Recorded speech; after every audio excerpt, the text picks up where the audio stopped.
Hey, this is Don from Padlock Technologies again with another video. This time we're going to talk about two different models for TrustSec. Now there's the allow list model and then there's the deny list model.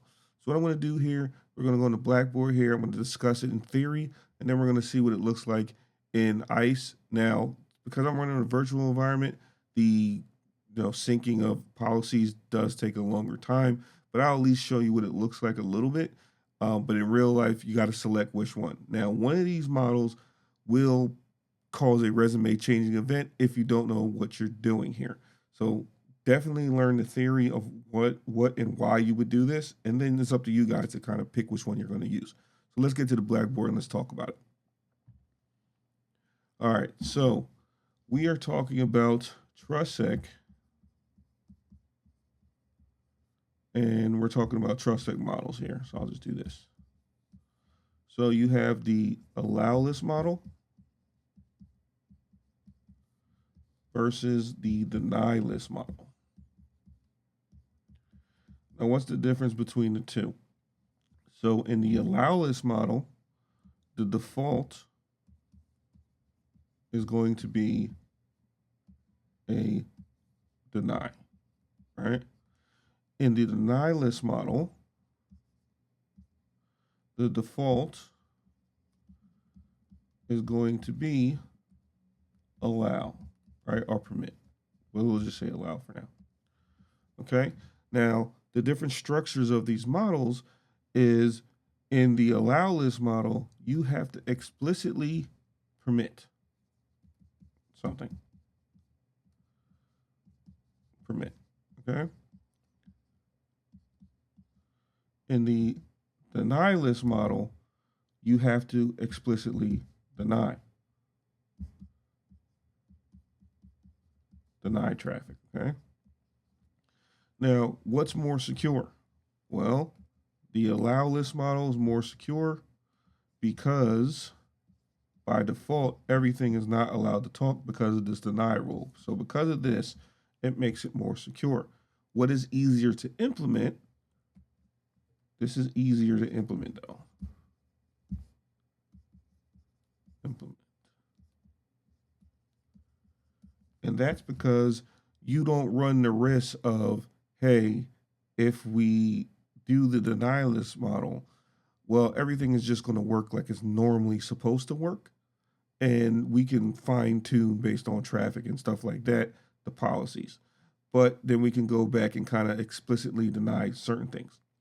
With the allow list model, because it's a default deny, if you don't know, and I'm going to say this in blue, must know traffic flow. If you don't know what traffic flow is, if you don't know the traffic flow between like tags and stuff, this will cause that resume changing event because you can potentially lock yourself out of the network, especially when it comes to the switches and the trusted devices, because that actually needs to, talk to ICE, your enforcement points and stuff like that in order to, get to policy and stuff like that. So this method is for more advanced people, more advanced TrustSec design.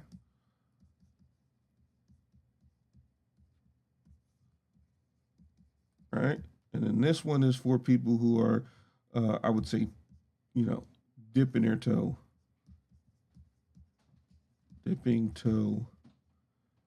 into TrustSec. Okay. This is more forgiving. The deny list model is more forgiving than the allow list model. Okay.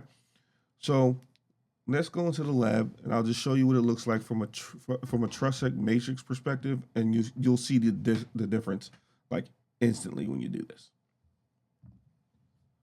All right, so we're in the lab here, and we are going to look at, let's log in here.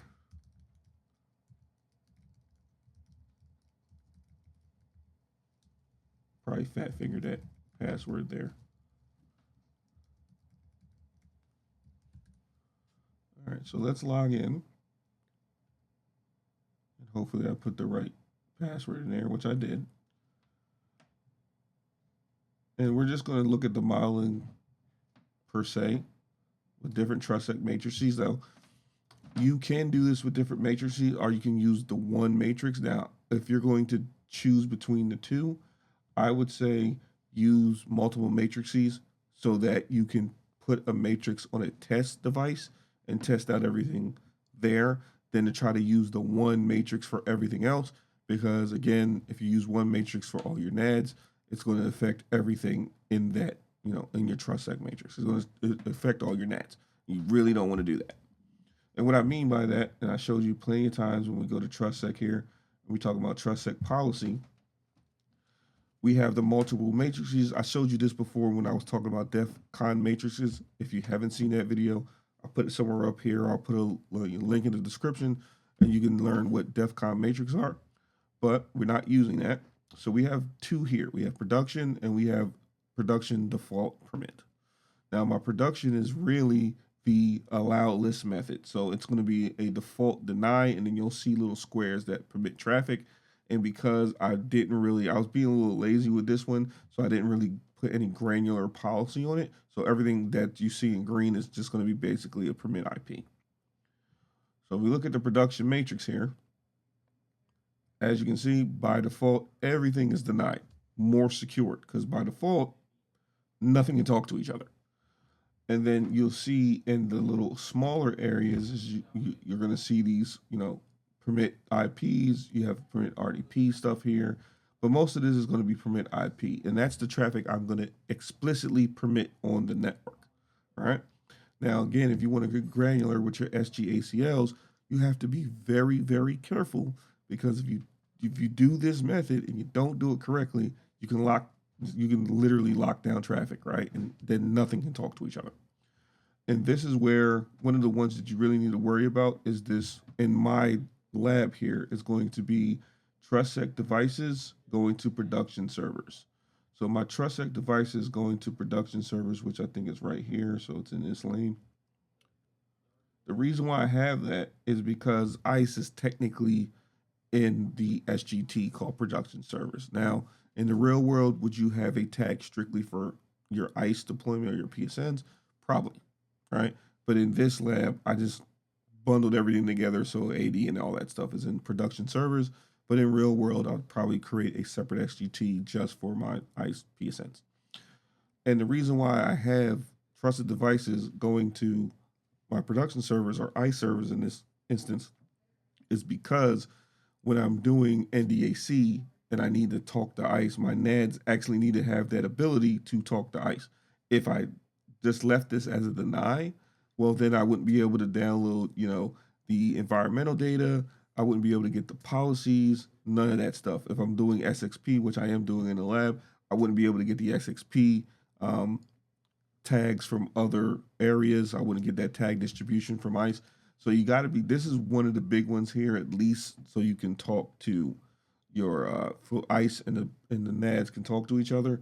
If you wanted to do like SSH and you had a different tagging structure, say you had network admins, you'd have to make sure network admins would get access to your trusted devices, in this case, the switches.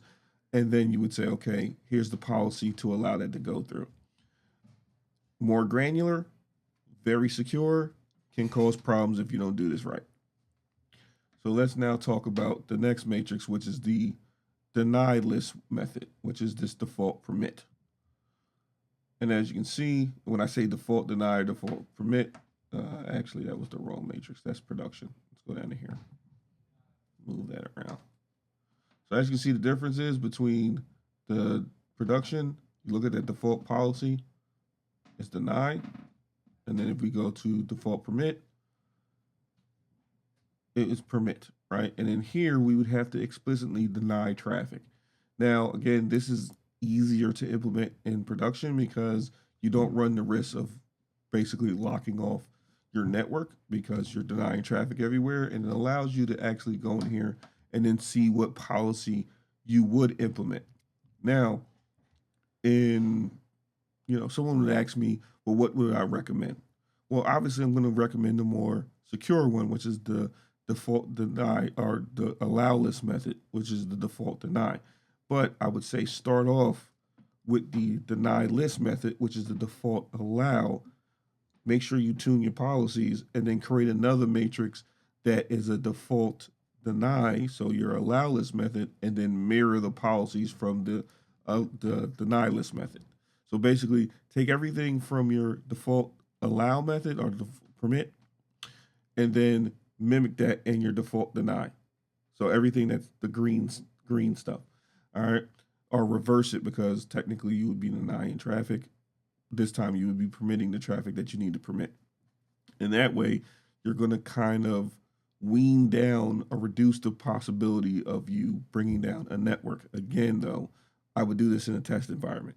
Do this on test equipment. Make sure that if you're going to go with the allow list method, that you got traffic sewn up. Because if not, I'm telling you now, start brushing up your resume because you're going to bring down something, and then you can't do anything about it at that point other than reboot the device and try to adjust the policy. But you wouldn't roll this out. You wouldn't really roll TrustSec out in like a one size fit all thing. You wouldn't just go, okay, hit the TrustSec button, we're good to go. We're just going to spread this out all over the place. No, you probably do this in small to large. So basically, your least important site would probably get TrustSec first, and then you would expand it out, right? Because you're trying to minimize the blast radius. You don't want to do that on your most critical site because if that goes down, you got bigger problems, bigger fishes to fry, right? So you would start at a least critical site and then go to the most critical site. But that is the difference between the allow list and the deny list method, right? Most people aren't aware of the two methods. They just go and start messing around with the production matrix because they don't even turn on multiple matrices to begin with. So always start out with that. And then start playing around with the different methods in your lab equipment or your test equipment. Maybe you are comfortable with the deny list method because it allows you to still permit traffic and not really lock down traffic. And you're just getting into TrustSec, so you don't really want to go with the other method. Or if you feel like you know how traffic works, which most people don't, including myself, application visibility is key to TrustSec. So you need to know how things talk in order to actually have a proper TrustSec enforcement model. If you're advanced, though, you feel like you know that and you have all those traffic flows, panned out and logically put together, then I would go to the allow list method, but I would only use that again on test equipment, right? Because you can assume you know it, but 9 times out of 10 you probably don't, and you don't want to miss anything. I'm gonna keep reiterating that you could bring down your network if you go right to the allow list method because you assumed you know how traffic flow. All right. Well, this is Don from Padlock Technologies. I hope you got some kind of knowledge from this video. If you like stuff like this and you like to get deep dive into technology, please don't forget to share, comment, like, and subscribe to the channel. Channel's been growing. I appreciate all my subscribers. And again, I drop stuff like this all the time, and it's not just Cisco, even though that's my bread and butter. I also do multi-vendor stuff as well. So if you're that type of person that likes to learn that type of stuff, like I said before, share, comment, like, and subscribe. This is Don from Padlock Technologies again. Thank you, and have a nice day.